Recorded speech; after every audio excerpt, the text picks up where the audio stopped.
వాయుగుండం ప్రభావంతో ఇవాళ ఉత్తర, వాయువ్య, పశ్చిమ తెలంగాణ జిల్లాలో భారీ వర్షాలు కురిసే అవకాశం ఉందని హైదరాబాద్ వాతావరణ కేంద్రం ప్రకటించింది.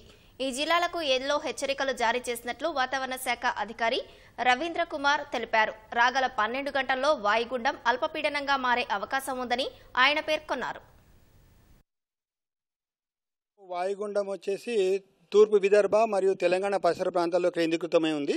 దీని ప్రభావం వల్ల ఉత్తర జిల్లాలు మరియు వాయువ్య పశ్చిమ జిల్లాలైన ఆదిలాబాద్, నిర్మల్, నిజామాబాద్, కామారెడ్డి, సంగారెడ్డి, మెదక్ ప్రాంతాల్లో మేము ఈ రోజు వరకు భారీ వర్ష సూచన ఇవ్వడం జరిగింది. అంటే ఎల్లో అలర్ట్ జారీ చేశాము. గాలి వేగం కూడా గంటకు 30 నుంచి 40 కిలోమీటర్ల వేగంతో వీచే అవకాశాలు ఉన్నాయి ఈ జిల్లాల్లో. ఈ వాయుగుండము రామగుండానికి ఉత్తర మరియు ఈశాన్య దిశగా 130 కిలోమీటర్ల దూరంలో కేంద్రీకృతమై ఉంది. ఇది వాయువ్య దిశగా కదులుతూ రాగల 12 గంటల్లో బలహీనపడి ప్రస్ఫుటమైన అల్పపీడన ప్రాంతంగా ఏర్పడే అవకాశం ఉంది. మిగతా జిల్లాల్లో మటుకు గ్రీన్ అలర్ట్, అంటే తేలికపాటి నుంచి మోస్తరు వర్షాలు కురిసే అవకాశం ఉంది. ఈ వాయుగుండము విదర్భ మీదుగా మన రాష్ట్రానికి దూరంగా వెళ్లిపోవడం వల్ల రాగల 12 గంటల్లో వర్షపాతము రాష్ట్రంలో డ్రాస్టిక్ గా తగ్గే అవకాశం ఉంటుంది. ఈ ఒక్క రోజుకే భారీ వర్ష సూచన ఇవ్వడం జరిగింది. రాగల 3 నుంచి 4 రోజుల్లో మటుకు రాష్ట్రం అంతటా తేలికపాటి నుంచి మోస్తరు వర్షాలు కురిసే అవకాశం ఉంది.